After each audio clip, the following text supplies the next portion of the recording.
हे असं पाहिलं काहूर माजलं जीवात जीव हिरगळलं मन झुलू लागलं आभाळी पांगलं सपाल डोळी सजलं मनी ध्यानी तुझी गाणी बहरून आली र सनईला पैंजनाचं ताल ग आखाड्याच्या मऊ मऊ मातीच लेन मी मोत्याच्या भांगामध्ये भरला हे असं पाहिलं काहूर माजलं जीवात जीव हिरगळलं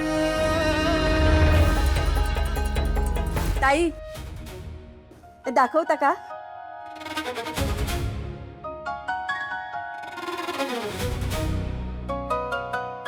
हे बघा हे घ्या.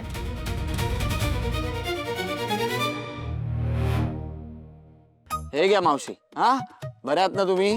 ठीक आहे ठीक आहे. वा वा भारी भारी. हे बघा खास तुमच्यासाठी मुंबईहून एक औषध घेऊन आलोय. काय नाव आहे? अमृत धारा. हे दुधातनं किंवा पाण्यातनं घ्यायचं. घ्यायचं. मग एकदम व्यवस्थित राहते तब्येत. काय घेणार ना? माझ्या नवऱ्यानं घेतलं तर चालेल का या? मालकाने नाही नाही नाही नवऱ्याला नाही खाऊ द्यायचं. हे पुरुषांसाठी नाही, फक्त बायकांसाठी आहे. पण ते ढोसून आल्यानंतर मग काय भेटेल खातं ना मासा? दारू ढोसून येतात. हा दारू. दारू ढोसून आल्यावर मग काय? पण हातान भेटल्यानंतर नाही मी एक काम करतो, आमच्या सरांशी बोलतो मी की पुरुषांसाठी काही असं औषध येत आहे का. हा पण हे त्यांना नका खाऊ देऊ. हा हे घ्या. हे नवऱ्याला नका देऊ. हा हे नवऱ्यापासून लपवून ठेवा. पण खाल्ली सर मग काय करता? नको. मग खाल्ली सर तुम्हीच खात नका. नको. आमच्या नाही करताना खाल्ल्यानंतर काय करता हो त्याला उपाय? मी बोलतो सरांशी बोलतो, देतो पाठवतो तुमच्या हा नवऱ्या. या बोलून. हा या या.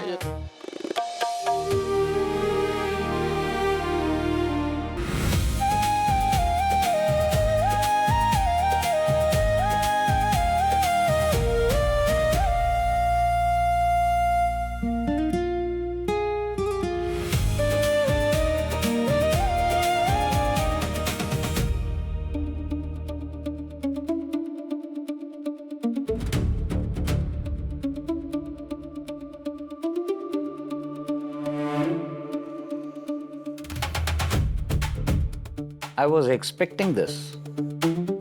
म्हणजे मला अपेक्षा होतीच. कमाताई, आता तुम्ही एकदम बरे आहात. आधीपेक्षा खूप सुधारणा आहे. औषधं घेते ना वेळेच्या वेळेवर.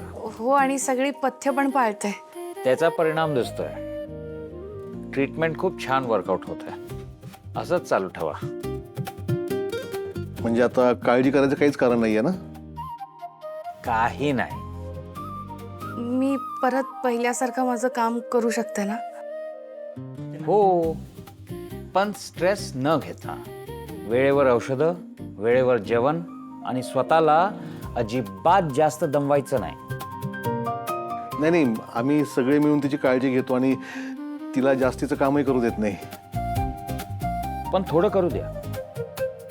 आणि पमाताई, पावसाळा कमी झाला की तुम्ही जरा चालायला जायचं. शरीराला थोडा व्यायाम गरजेचा आहे. नाही तिचं खाणं पिणं व्यायाम सगळं आता मी बघणार. मग काय, काळजीच नाही.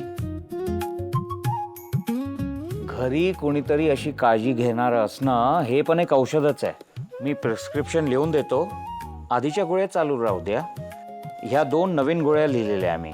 ह्या महिन्याभर घ्या आणि काही त्रास झाला तर लगेच मला फोन करा. ओके?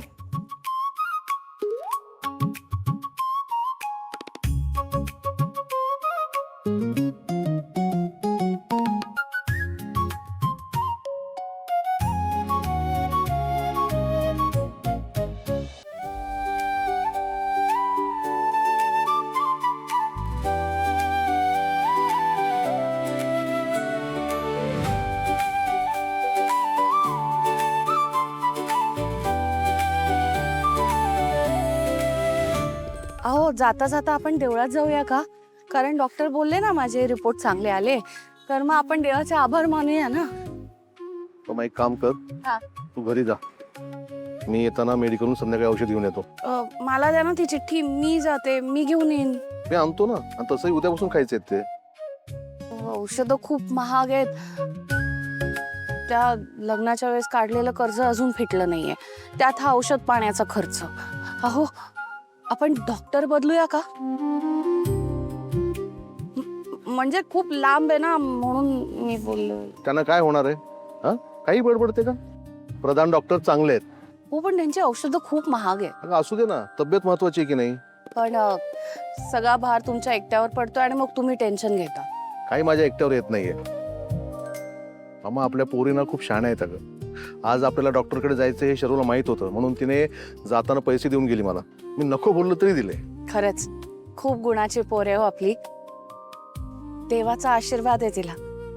स्वामी आहेत तिच्या पाठीशी. तू जा आता घरी आणि आराम कर, कळलं? येऊ मी आता? जा. आणि हो, थांब, मी पैसे ठेव. अहो नको, राहू दे. आरामात जा, सावकाश जा. हा,